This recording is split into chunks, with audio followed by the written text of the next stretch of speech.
자, 2016년 7월 10일이네요. 7월 들어서 두 번째 맞는 일요일입니다. 반갑습니다, 여러분. 이미 소식 다 들으셔서 알고 계시겠습니다만 지은 씨, 영도 씨, 그 집안에 하리가 태어났고요. 나오기 싫다고 엄마 뱃속에 좀 더 오래 있겠다고 했는데 그게 마음대로 안 되죠. 시간 되면 나와야 하니까 축하드리고요. 덕분에 교인이 늘었습니다. 한 명 더. 하나님 보시기에 그런 것 같아요. 저 목사라는 놈이 전도도 못하고 그러니까 넌 안 되겠다. 그냥 내가 알아서 교인 늘려줄게. 이렇게 앞으로도 더 교인이 늘어날 그런 기대를 하고 있습니다. 어찌되었든지 간에 방학했고요. 이제 석주 지났습니다. 어머니 되시는 여러분들 앞으로 7주 반 남았습니다. 7주 반. 금년 방학은 꽤 긴 것 같아요. 다른 때보다도 더. 하지만 너무 염려하지 마십시오. 시간은 가고 개학 날짜는 다가옵니다. 기도할게요. 하늘과 땅을 만드시고 온 세상을 만드신 하나님, 그리고 생명을 만드신 하나님, 최지은, 이영도 그 가정에 새 생명을 보내주시며 고맙습니다. 언제 어디서나 건강하고 당당하게 서는 그런 아이가 되게 하시고 또 양육하는 부모에게도 지혜를 주시어서 하리가 세상에서 사랑을 나누어주는 아름다운 사람으로 자라게 도와줄 수 있도록 하나님께서 함께해 주시옵소서. 또한 함께 세상을 살아가는 우리들도 하리에게 부끄럽지 않은 어른으로 살게 하옵소서. 아멘. 스쿨버스를 타보신 분들이 없죠. 옆에서는 많이 보셨을 텐데 타보신 분들은 없을 겁니다. 그 스쿨버스 안에는요, 앞에 이렇게 룰이라고 하는 게 이렇게 붙어 있어요. 조금씩 차이가 있기는 하지만 그 대표적인 거는 뭔가 하면 이겁니다. 예의 바르게 하고 그리고 나쁜 말 하지 마라. 이거거든요. 근데 그 세부 규칙 중에는 이런 게 있어요. Do not eat or drink on bus.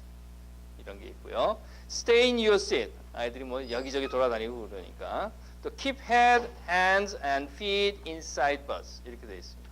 물론 버스 창문이 요만해가지고 머리 밀으려고 해도 나가지는 않아요. 근데 손을 내미는 경우들이 있거든요. 물론 이제 do not fight or push 이런 것도 있고요. 그런데 여기 재미있는 룰 중에 하나가 이거예요. The driver is authorized to assign seat. 그러니까 운전사는 딱 보고 있다가 마음에 안 드는, 아니 말을 안 듣는 애 있으면 너 저기 가서 앉아! 이걸 할 수 있다는 겁니다. 그런 권한이 있다라고 하는 거죠. 이건 룰입니다. 그렇기 때문에 버스 안에서 지켜야 돼요.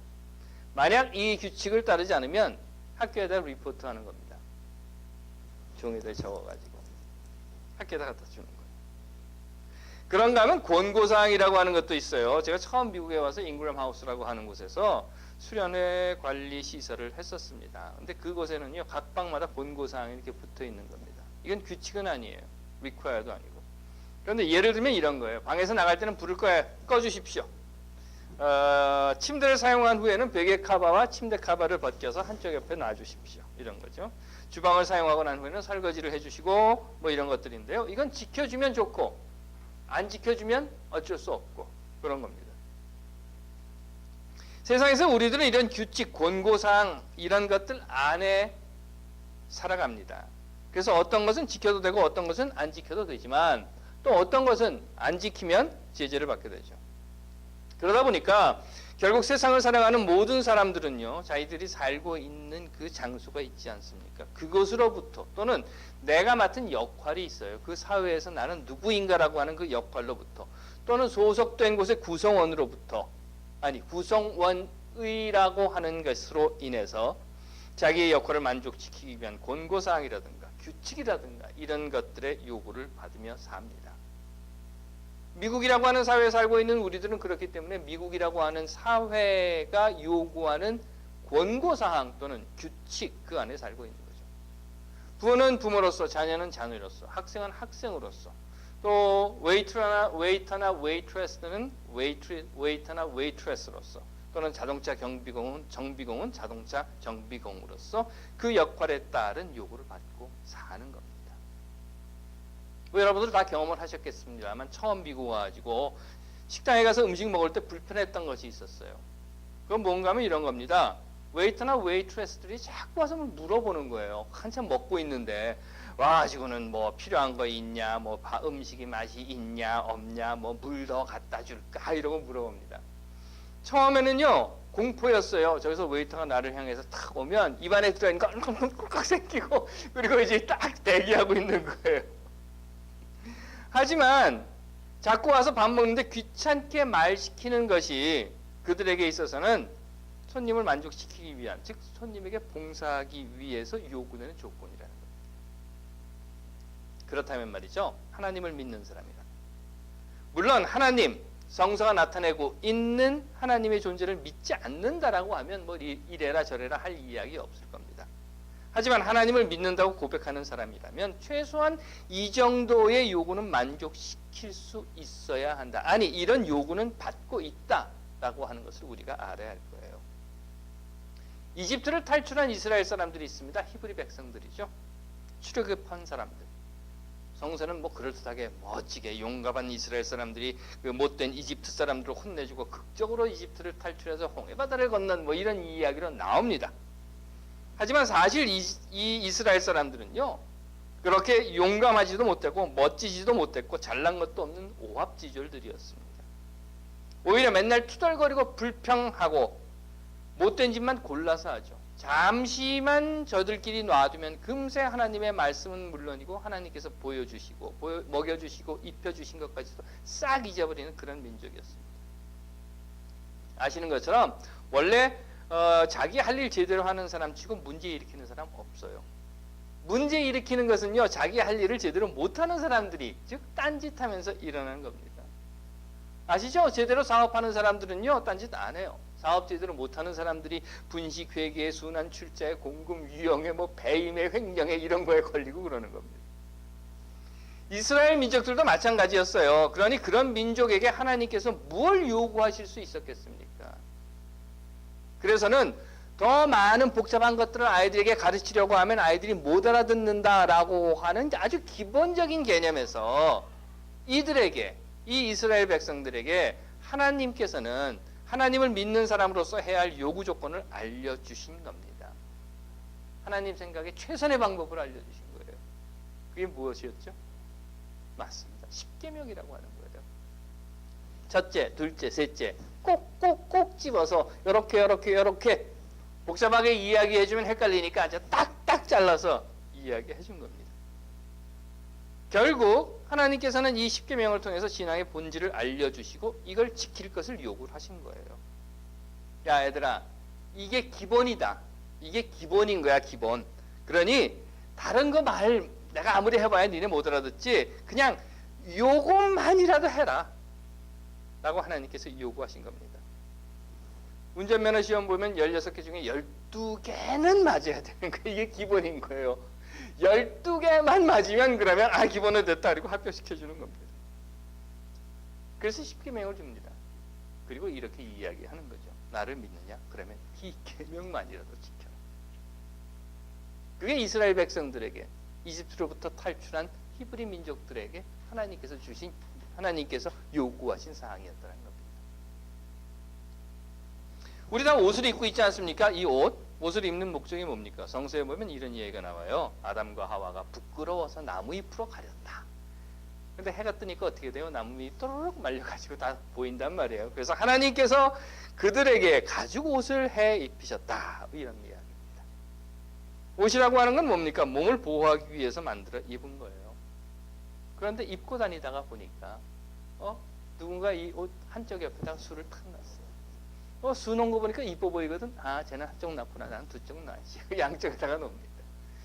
두 쪽에 수 놓은 옷을 입고 다니는 사람을 보니까 나는 나눠야지. 그래서 아예 옷감 자체에 수를 그냥 확 놓아버렸습니다.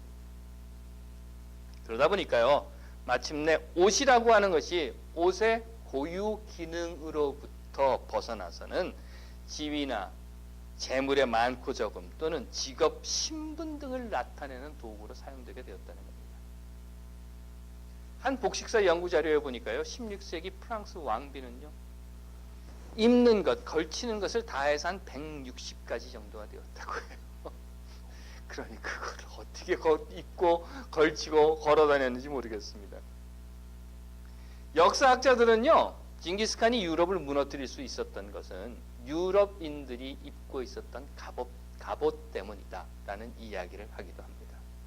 왜냐하면 유럽에서는요, 전쟁에 나가는 군인들에게 처음에는 자신의 몸을 보호하기 위해서 갑옷이라고 하는 것을 만들어 입혔지만 이 갑옷이 점점 더 위험 있게 보이게 하고 멋있게 보이게 하고 또 이 갑옷으로 인해서 그 군대 내에서 서열을 나타내 보이는 그런 목적으로 하나씩 하나씩 덧붙이고 치렁치렁 장식을 했다는 겁니다. 그러다 보니까 갑옷 무게에 짓눌려서 몸을 빨리 움직일 수조차 없었다는 거죠. 그러니 어떻겠어요? 전쟁 중에 막 칼싸움을 하다가 한번 탁 넘어지면 혼자 일어나지도 못하는 겁니다. 갑옷이 무거워서. 더더군다나 이렇게 무거운 갑옷을 입고 말을 타고 달리니까 말 역시 힘들죠. 지쳐서 오래 달리지도 못하고 싸울 수가 없었다는 겁니다. 유대인들에게 있어서도 그런 현상이 일어났어요. 이집트를 탈출해서 광야에서 살고 있을 때 하나님은 그러셨다고 했죠. 여기 10개 요것만이라도 지켜라. 그러면 됐었어요. 그런데 그들이 이제 광야로부터 가나안 땅으로 들어가게 됩니다. 그러다 보니까 가나안 땅이라고 하는 상황 속에서 그 광야에서 했던 10개만 가지고 모든 게 해결되지 않았던 거예요. 그래서 거기에 부차적으로 뭘 하나씩 그냥 새로운 것, 적응할 방법들을 자꾸 만들어 나가게 됩니다. 적응할 율법을 새로 계속 만들어 나가게 됩니다.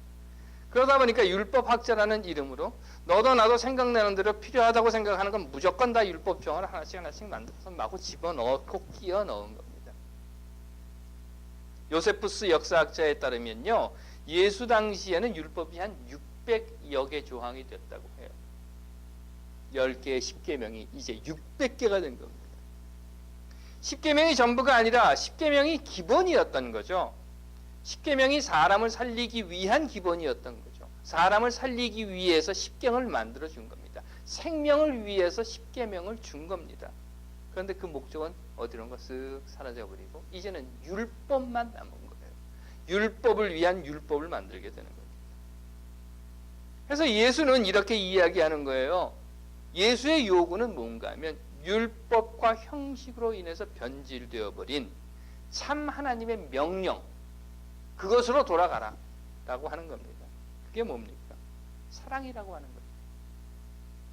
그래서 모든 율법과 계명의 핵심인 사랑, 하나님을 사랑하고 내 이웃을 사랑하라.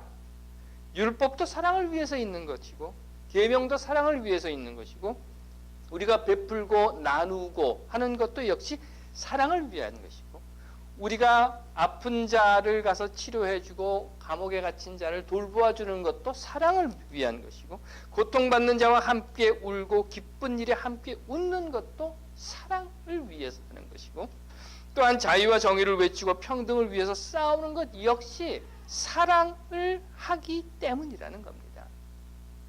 그런데 그 사랑은 다 어딘가 없어져 버리고 율법만 남은 거예요. 사랑은 어디로 사라져버리고 성전만 남은 것이 되었고 사랑은 어디로 사라져버리고 헌금만 남은 것이 되었고 사랑은 어디론가 사라져버리고 예배만 남은 것 또는 사랑은 어디론가 사라져버리고 제단과 권위와 사랑은 어디론가 사라져버리고 형식만 남은 것 결국 회칠한 무덤이 되고 만 겁니다. 예수가 본 세상이 바로 그것이었어요.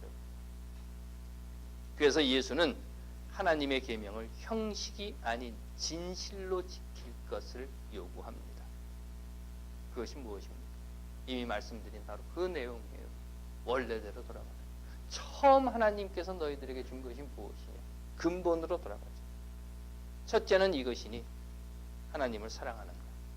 둘째는 이것이니 내 이웃을 내 몸과 같이 사랑하는 것. 이보다 더 큰 계명은 없다. 이것이 바로 예수가 그 사람들에게 요구했던 것입니다. 그리고 예수 이후의 제자들은요, 이제 그 제자들과 함께 하는 예수를 믿는다고 하는 하나님을 믿는다고 하는 사람들에게 이런 것을 요구하게 됩니다. 그건 결론부터 말씀드리면 이거예요. 제발 배운 대로 살자. 좀 이라고 하는 겁니다. 아이들이 스쿨버스 안에서 떠들면 또는 뭐 일어나거나 뭐 이러면요 말썽을 부리면 저는 일일이 다 아이들에게 뭐 앉아라 조용히 해라 이런 이야기를 잘 하지 않습니다. 그냥 어떤 아이가 일어나서 막 떠들거나 하면 스쿨버스 안에 있는 큰 거울이 있어요. 뒤를 볼 수 있는 거울인데 그 거울을 이렇게 쳐다보고 돌아보지도 않고 거울을 이렇게 쳐다보고 이름만 부릅니다. 야, 알레이사! 그러면 탁 앉아요. 제가 그 이름을 부르면 조용해집니다. 왜 그런 줄 아십니까? 이 아이는요, 자기가 지금 뭘 잘못하고 있는지 알고 있다는 거예요. 알고 있죠? 그런데 문제는 그게 잘 안 돼요. 아, 이렇게 하면 안 돼. 이렇게 하면 분명히 내 이름을 부를 거야 라고 하는 걸 알고 있어요. 이렇게 하면 안 되는 거야 라고 하는 걸 알고 있는 거예요. 이렇게 하면 스쿨버스 룰에 위배되는 거야 하는 것을 알고 있습니다. 근데 그게 잘 안 돼요. 하나님을 믿는 사람은 이렇게 살아야 한다. 이런 요구를 받습니다. 그것이 권고사항이든 아니면 규칙이든 그런 요구를 받으면 우리는 삽니다. 그런데 모릅니까? 압니다. 알고 있다는 거예요. 그런데 왜? 알기는 아는데 잘 안 돼요. 아니, 알기는 아는데 안 하고 싶습니다. 그래서 제자들이 말한 겁니다. 제발 배운 대로 살아라. 좀. 이미 뉴스를 보셔서 아시겠지만 교육부에 무슨 정책기획관이라고 하는 자리가 있다고 합니다. 이게 웃어야 할지 울어야 할지 모르겠는데 그 자리에 앉아있는 나향욱이라고 하는 놈이 있다고 합니다. 죄송합니다. 놈이라고 해서 그래도 설교인지라 이 정도 단어밖에 사용할 수 없는 것을 이해해 주시기 바랍니다. 그놈이 민중은 개, 돼지 같아서 뭐 신분제를 해야 한다 이런 소리를 했다고 해요. 그놈은 배우지 않았나요? 연세대학교 교육학과 졸업했답니다. 그리고 행정고시 출신이래요. 연대 교육학과에서는 그렇게 가르치나요? 민중은 개, 돼지라고? 행정고시 시험 문제에는 민중은 개, 돼지라 신분제를 해야 한다 라고 하는 답을 가르치나요? 아니, 그런 답이 나와 있나요? 그냥 제발 배운 대로 살면 돼요. 사드 배치한답니다. 아주 미친 짓은 골라서 하고 있어요. 요즘. 박근혜 정권의 문제는 법이 없어서입니까? 대한민국 헌법에는 전문이라는 게 있어요. 이 법 저 법 볼 것도 없어요. 전문만 보면 됩니다. 전문에는 이렇게 쓰여져 있어요. 유구한 역사와 전통에 빛나는 우리 대한민국은 3.1 운동으로 건립된 대한민국 임시정부의 법통을 이어받았다. 다른 이야기 할 거 있어요? 이 문구만 딱 본다고 하면 어디 건국절 소리가 나옵니까? 법이 없어서 건국절 소리를 하고 있습니까? 이어서 불의에 항거한 4.19 민주 이념을 계승하고 라고 되어 있어요. 이게 헌법 전문입니다. 그러면 이 헌법 전문만 본다고 하면 어디 박정희 독재를 정당화하는 것이 불의에 항거한 4.19 민주 이념을 계승하는 것이냐 하는 말이 당연히 나올 수밖에 없는 거예요. 또한 조국의 민주개혁과 평화적 통일의 사명에 입각하여 정의, 인도와 동포애로서 민족의 단결을 공고히 한다. 이렇게 나와 있습니다. 이게 헌법 전문이에요. 그러면 개성공단 폐쇄하는 것이, 사드 배치하는 것이 동포애로서 민족의 단결을 공고히 하는 것입니까? 또 모든 사회적 폐습과 불의를 타파한다. 이렇게 전문에 나와 있습니다. 그래서 관습이라고 돈 받아먹고 전관 예우에 관피하에 군피하에 낙하산 인사에 이런 것들을 합니까? 자율과 조화를 바탕으로 자유민주적 기본 질서를 더욱 확고히 한다라고 나와 있습니다. 그렇다면 한국사 교과서 국정화하겠다는 것이 자율과 조화입니까? 정치, 경제, 사회, 문화의 모든 영역에 있어서 각인의 기회를 균등히 한다라고 전문에 나와 있어요. 전문 길지도 않아요. 3줄밖에 안 됩니다. 아니 4줄밖에 안 됩니다. 그런데 그 전문에 각인의 기회를 균등히 한다라고 나와 있음에도 불구하고 금수저, 흑수저 소리 나오게 하는, 그리고 신분제 운운하는 것. 뭡니까? 여기까지만 합시다. 법이 없어서 나라꼴이 이런 게 아니에요. 박근혜 정권의 문제는요, 법이 없는 것이 아니라 법을 지키지 않는 것이 문제입니다. 오늘 우리에게 요구하시는 것은 이겁니다. 그래, 내가 10계명을 줬어. 10가지 계명 딱딱딱딱딱딱딱 요거 지켜. 아니 율법 이만큼 만들어 놓고, 아니 그래 처음으로 돌아가자 사랑. 모릅니까? 다 알고 있어요. 오늘 우리에게 요구하는 건 이런 겁니다. 제자들이 그들과 함께 사는 사람들, 그들과 함께 하나님을 믿는다라고 고백하면서 할렐루야 찬양하고 하나님 앞에서 나 구원받게 해주세요 하고 기도하고 눈물 줄줄 흘리는 그들에게 지금 제자들이 하는 말은 바로 이겁니다. 제발 배운 대로 살아라. 좀. 하나님께서 사랑하시는 여러분, 여러분이 하나님의 존재를 믿으신다면, 안 믿으신다면 할 이야기 없고요. 또 나는 믿는데 너는 안 믿어? 그러면 내 기준에 따라 라고 한다면 그건 ISIS가 하는 거나 똑같은 짓을 하는 거고요. 코란 외워봐. 못 외워? 그러면 죽이는 것과 똑같은 겁니다. 하지만 여러분들이 하나님의 존재를 믿으신다면, 그리고 예수가 이 땅 위에서 보여준 삶의 모습이 하나님의 뜻을 따르는 삶이라고 믿으신다면, 그리고 하나님께서 우리를 만들어 주시고 세상에 보내주신 목적이 이 땅 위에 하나님의 나라, 즉 자유와 정의가 물처럼 흐르고 평등이 고루 펼쳐지는, 사람이 사람답게 살 수 있는 세상을 만들기 위함이다 라고 믿으신다면, 모르십니까? 다 압니다. 어찌 살아야 하는지, 무엇을 해야 하는지, 어디로 가야 하는지 우리는 이미 다 알고 있습니다. 제자들이 그 교회를 향해서 외친 말, 다시 한번 되새깁시다. 배운 대로 살아라. 좀. 기도하겠습니다. 하나님, 사실 우리는 이미 다 압니다. 무엇을 어찌해야 하는지.